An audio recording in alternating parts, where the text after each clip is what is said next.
But welcome to our fifth installment of the Historic Wendover Airfield Live History Lesson Series. Today, of course, as you just saw, as our cameraman and museum director Jim panned around, this is our historic fire station. So today we're going to take you on a tour of that and teach you about, in particular, military fire history.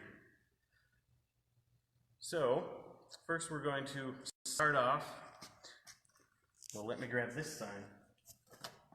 So you saw the size of this building. During World War II, there were 4 fire stations on base. There was one over by the museum, there was one on the flight line, one over by the rail depot and hospital, and also one up on the gunnery range. Though this was not actually a fire station at the time, that didn't happen until 1951. So during the war, we had this unusual construction with the open ceilings and the big open floors, because we used what were called A2 trainers for bombardiers. So up top we have the bombardier student with his bomb sight, and then this basically 12-foot tall scaffold can drive around on this big open floor, and he just learned how to get real handy with his bomb sight using this little doodad they called a bug that could move around on the floor to simulate a target. So this was a way for the bombardiers to hone their skills. But soon after World War II, that was no longer needed.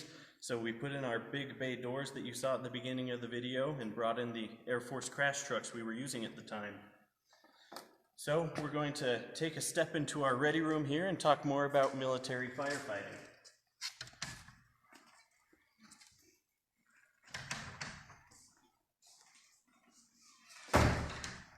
So why is firefighting so essential, especially for military installations? Of course, no city or town is going to want to go without firefighting capabilities, because should something happen, we need that protection to help save our structures, properties, etc. And the same goes for the military. In particular, in World War II, all of our construction was primarily wood due to resource shortages and the allotment of metal for more important things like airplanes. So if any of those buildings catch on fire, it's going to spread pretty quick. A good example is, you'll see in this picture right here, this is what used to be Hangar 1 on the west end of our ramp here. So this burned down in 1946, so a little after the war, but it caught on fire, this big wooden hangar, and within, I don't know how long, it took 7 other wooden buildings with it, and 6 of the trainer aircraft inside. So you can see how quickly a conflagration like this can spread. So that's one main key concern. However, in World War II, there was something that came along called aircraft rescue firefighting. So you'll hear me reference this a little bit during our video today, using the term ARF, which is ARFF for aircraft rescue firefighting. But this really came about during World War II. Sure, we had had planes flying for almost 4 decades prior to World War II, but they were so small in stature and there weren't enough of them in the air that there really weren't special tactics created to fight fires should one of these airplanes crash. But come World War II, we have hundreds, if not thousands, of these planes in the air. They're big metal tubes filled with bombs, fuel, and most importantly, a lot of personnel and maybe passengers. So that's what we were concerned about and why they started developing new technologies, which we'll address. But here on the wall, Jim will pan across. These are examples of different accidents that happened out here in Wendover during the war. We got some B-24s on the ramp. He pans along. This one's a B-24 that crashed on the salt flats. There's of course a lot of salt flats to crash on. Let's go back to this one. Here's a B-24 named Problem Child. Unfortunately, it claimed quite a few lives of the crew. But you can see it landed out there on the salt flats during the wet weather. So often these guys were responding to crashes that were out on the ramp or near the runway areas. But imagine trying to get through the salt flats in this marshy area during the wet season. These guys had to deal with all sorts of situations in their emergency procedures. We'll keep looking at a few others. This one is of particular interest. A B-24 crashed on its way down and the wings clipped right through this building. So you can see the aftermath there.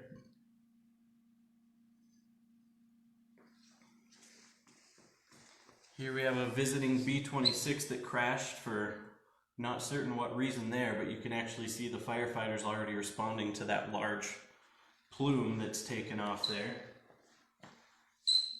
And our P-47 pilots, when we were training fighters in 1944, they liked to play around, and often that resulted in accidents. So here's one that caught on fire on its way down, and unfortunately we lost quite a few of those pilots as well. And perhaps one of the most interesting examples to show the variety that these firefighters had to deal with on a daily basis. This is a B-24 that, as it was crashing, cut across the railroad tracks, and 10 minutes later a train came through on the Western Pacific Rail line and derailed. So we have the B-24 in front, and then we have all these rail cars in the back. So just to add insult to injury there. These guys never knew what they were going to have to deal with. So we'll pan around a little bit so you can see more of the ready room. But this, of course, is where the firefighters would have hung out as they waited for their next call. And they have a little kitchen over here. We have an early stove and fridge in there. The fridge actually still works, so quite the restoration work done. But now we'll talk about some of our firefighters that were out here. In particular, up here at the top, we have Fire Chief Fred Kenley. So he was actually here throughout World War II, and he was here on base as the fire chief until 1972 when he retired. So he had a long history of service out here protecting Wendover, the base, as well as the community. And then down here we have some of our assistant fire chiefs. We have Bob Scobie. He was popular in the community, and our local park is actually named after him. This is Donald Dean. Unfortunately, we don't know as much about him off the top of our heads. And then we have Assistant Chief John Palmer. So he was actually stationed here during World War II as an airman and was involved during the time that the 509th was training out here and the 216th was building their prototype atomic bombs, and he was in base rail transportation. So he kind of got a deal or get a glimpse of a lot of that secret stuff that was going on. But he was in Wendover from his earliest days, so he wanted to come back, and he became one of the firefighters here on base working for the Air Force. So recently we had his son, Brent Palmer, donate his dress uniform. So we actually have one of the original Wendover Crash Fire Department badges. So this would be post-World War II, but still, these guys were out here defending this military installation. And then we have his personal badge here. It says John Palmer. So as we go through the rest of this video, I mean, we can really thank the Palmer family a lot. John Palmer was actually instrumental in getting the base on the National Register of Historic Places and helping save what was left at that point in the mid-70s. And then in the late 90s, his son Brent Palmer came along and was fire chief for the airport fire department here for a number of years. And then he and his son Nick are responsible for a lot of this restoration, or really all the restoration you'll see in the fire station. We're going to go to the alarm room next, and we'll also see some of our vintage trucks. Those guys really made this happen. Huh? You want to look at that helmet? Yeah. So there's our firefighters. Now we're going to talk briefly about some of their fire equipment. This is an early model of a fire helmet. This is leather, but this is kind of the traditional shape you'll see. It has this brim around the side and a longer neck, so that'll help protect the fireman from falling debris, as well as water running down his neck. So that's kind of the standard model you see even today, though we've kind of discontinued the use of leather because it's awful heavy and bad for a firefighter's neck. So by the 1940s, we were starting to use some composite materials, and this is what you'll see most of the Army firefighters wearing in historical pictures and videos. But this is almost a fiberglass type design helmet. This is probably a little later than World War II, but same basic idea. And this is a Bullard hard-boiled helmet is what it's called, because they steamed all these composite materials to make this hard finish. But this is really what firefighters of the era were wearing, and that's what's continued to today that you'll see. We have their recreational activities like watching TV, listening to the radio. Now we're going to head over to the alarm room.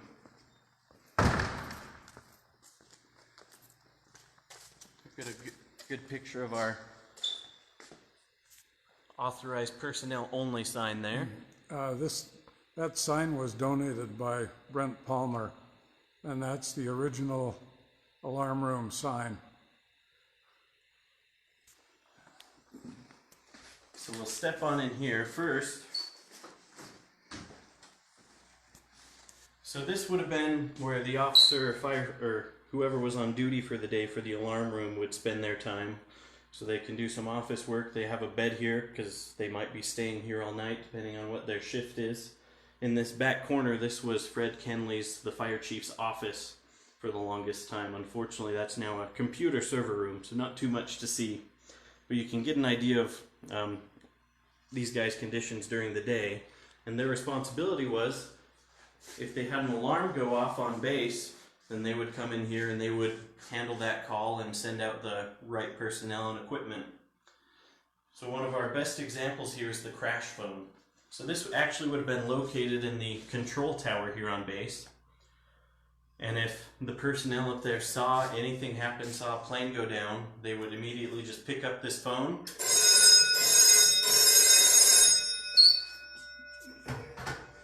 That's ringing over here. Rings over to the fire department's phone, and you can see that crash phone is line number 1 because that's most important. This is what these guys are doing, why they're out here, so they can pick up that call, figure out what's going on. You can release that alarm there, and off they go. They also have their intercom system, so they can say, hey, airplane down on runway 826, etc., and figure that out. So other systems on base, most of this probably would have been post-World War II, but this is still a good example of what firefighters were developing to address these issues in the most efficient manner. So these are alarm panels. Over here we have this fire box. So say you see a fire around base, you find the nearest box to you, open that up, flip down the wheel, and then we'll look at our control panel here.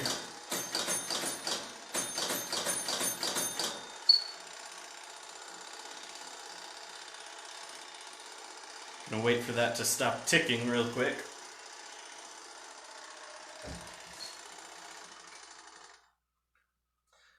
So you saw the lights flash and you heard that signal coming through the system. On a better day, what that would actually be doing is that would come through our ticker tape machine here, and that would punch out the corresponding code to those sounds you heard. So the box we just used was box 235. So these firefighters would have a map of the base and the alarm boxes. They pull that out and they know the general area of where this fire is they're responding to. And then they also have this hard copy. So when that comes through, they would write down the originating time of the call. And then when they get done, they can enter that information and they'll store that. So that was important for record keeping as well for firefighters. This right here is also an early fire prevention system or detection system. So these copper coils would be filled with a certain kind of gas. And when that heated up from a fire, that would actually expand the gas and trip this circuit and send an alarm as well. So incredible when you think about the time that this was being used in probably the late 40s and 50s. So we'll look at a little bit more of the alarm room here.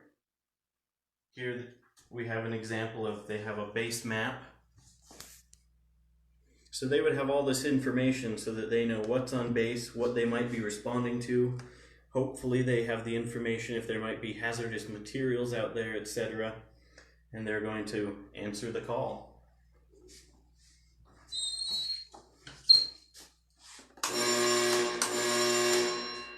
And that there was our crash horn. So this guy on duty would have ran over there and flipped that switch, and those guys know what's going on.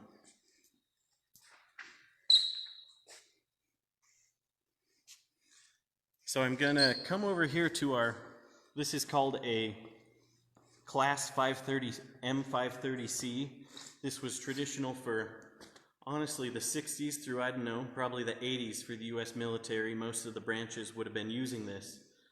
We had a truck just like this here until the base closed in 1977 when Hill Air Force Base took it back.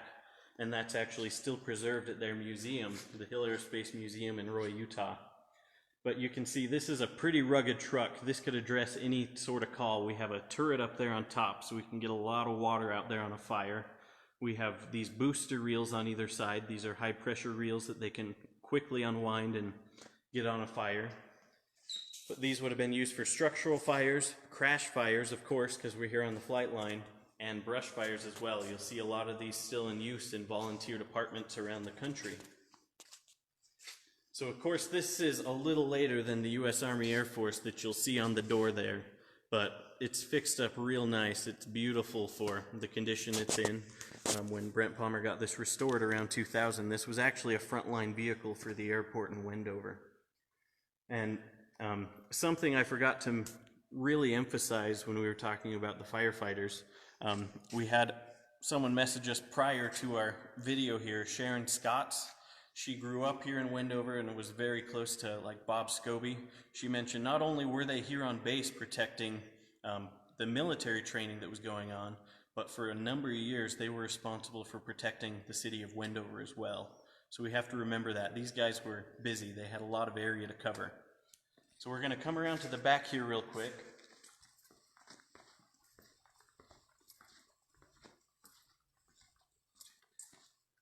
So I just want to give you some examples of kind of some of the bunker gear that these guys would be wearing.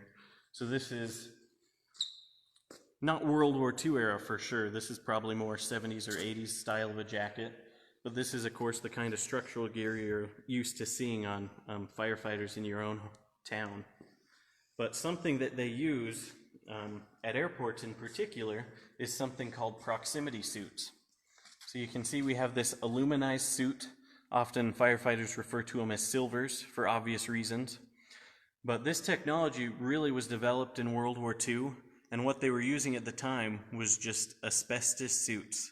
These were big, heavy gray, very stiff, uncomfortable to wear things, but they could stand in a fire for up to 4 minutes. So as far as having to get into a burning aircraft, this would reflect a whole lot of heat, and they would have that time to start performing rescue operations before the fire is even down.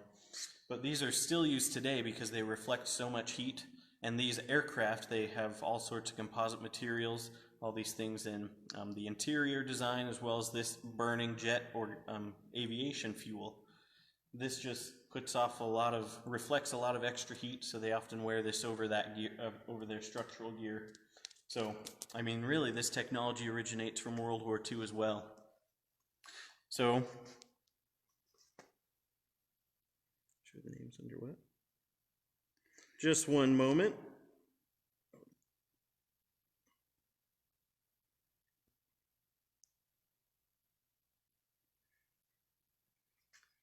Here you can see more of the back of the truck there. I don't know where that is. I don't know either. We had a request from Brent. We apologize. We're not certain where that is, but Okay. But here we're going to let our museum director, he's going to fire up our Class 135 crash truck. So we're going to head outside so we can see the door open and the truck pull out, and we'll talk a little bit more about that. So everyone say bye to Jim and thank you. I'm going to run over here, and we'll meet him on the outside. But again, thanks for everyone who's tuning in. Again, this is our historic fire station tour. So other things we want to talk about as far as technologies that were developed in World War II, or that were really popularized then for firefighting. First was the use of foam. So we'll talk a little bit more about that with the Class 135 crash truck we're about to pull out. But this foam is used because it can quickly smother something like a gasoline fire that you're going to have from an airplane crash. It just floats on top of that fuel and helps cut off the oxygen from that fuel source. So that's why you'll see that a lot, especially for airport operations, because there's large amounts of fuel that are going to be coming out of an aircraft. But you'll see those at civilian departments as well.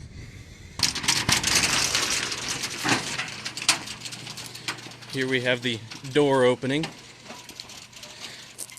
So in World War II they were using protein-based foams, but it was the same basic principle. It would mix with the water in their tanks, come out and help smother those gasoline fires, and that's still the basic principles used today for a lot of ARF operations.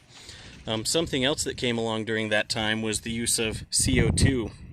So we had CO2 extinguishers and that type of technology, but this particular truck, called a Cardox, a C-150, it carried 6,000 pounds of CO2, and it came out of the nozzle in a fog like this, and it would just immediately deprive a fire of oxygen. So that's a quick way to knock down a fire, though of course spraying CO2 is a dangerous business. Here we have our beautiful 135.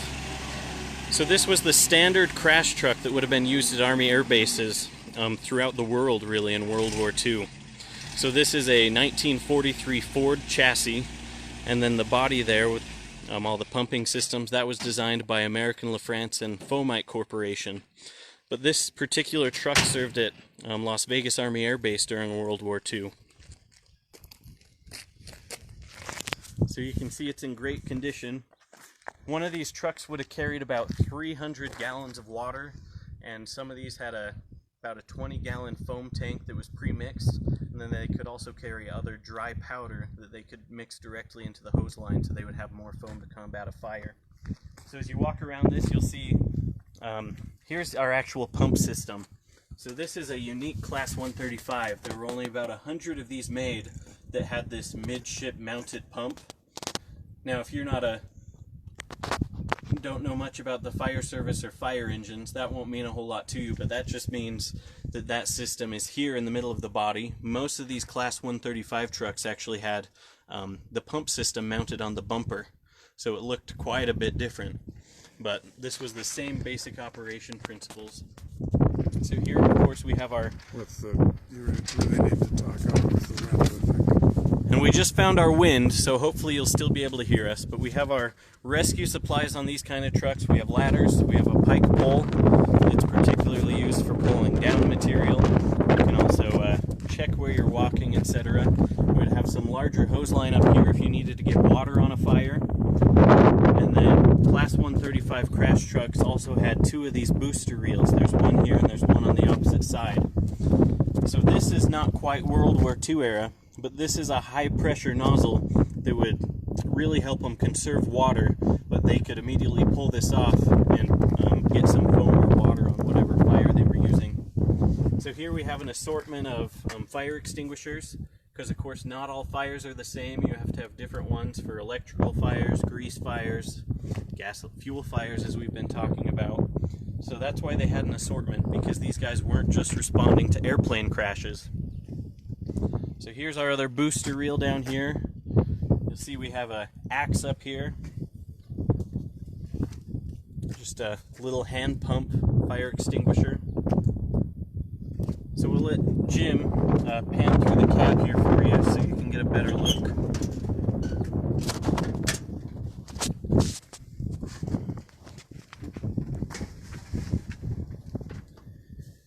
So while we're hopefully protected from the wind a little bit, hopefully you notice that this is a green fire engine. Now you don't usually see that, but the reason that the Army started ordering green fire engines is in 1941, of course, on December 7th, 1941, Pearl Harbor was attacked. And one of the targets that was hit were these bright red fire engines that were out there on the flight line at Hickam as the Japanese planes came over. They were a beautiful target that were easy to see, and that also meant that if the firefighting capabilities were down, these fires were going to keep burning and they would be more destructive. So after that, by late December of 1941, the U.S. Army in World War II only ordered olive drab firefighting equipment. So that's why most of these trucks you're going to see for that period have this standard olive drab paint job, and of course the beautiful Army stars. We can pan over to the hood here for you.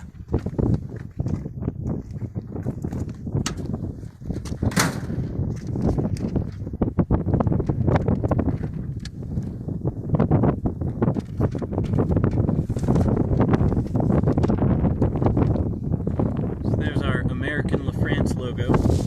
We'll come around to the other side where there's less wind to finish up our video here.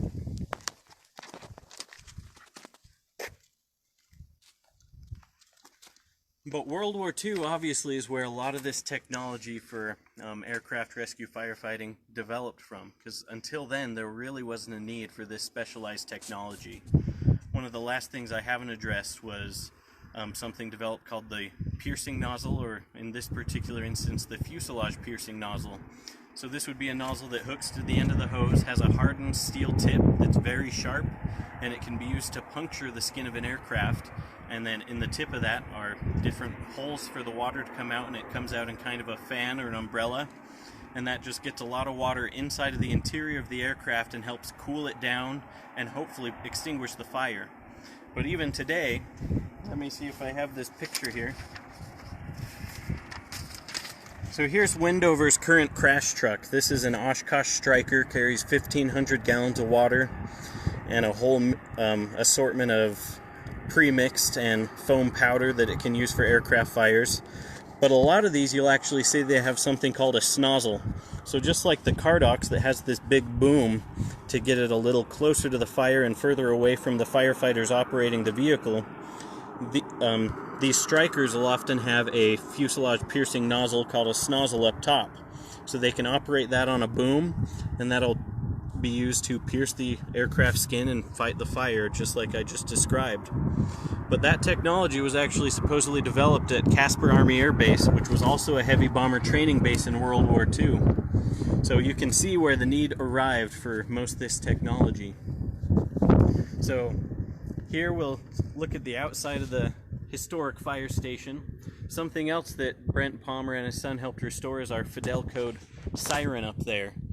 If your community has a siren whenever there's an emergency call, it might have been something similar to this, but this is one of the few, if not the only working example we're aware of in, honestly, the country.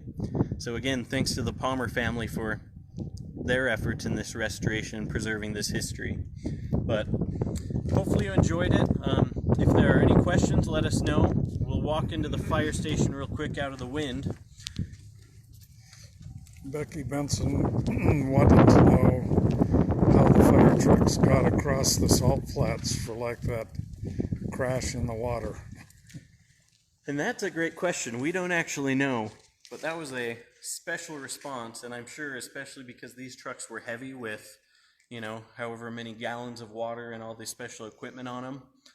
Often it probably wasn't the fire truck getting out there all the way, because chances are the fire was already gone, and unfortunately the crew probably already perished as well. So at that point is where they'd probably be bringing out their Jeeps and whatever other equipment can get them through that awful salt flat out there.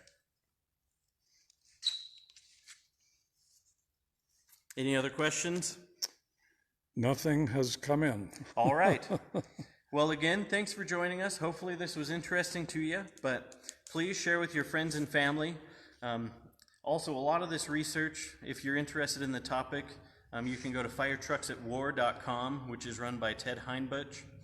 He is a prominent historian as far as this stuff goes.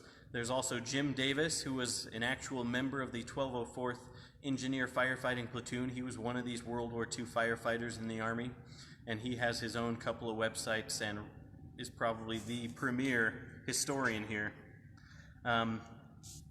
So yeah, check those out, and we'll also have those links. And again, you can visit WWII.com, and there we have a link for our online PX where you can buy a lovely hat like this. You can get some shirts if you'd like. We have a lot of t-shirts, bags, gifts, etc. So we'd sure appreciate your support, but hope to see you next week. Take care, everyone.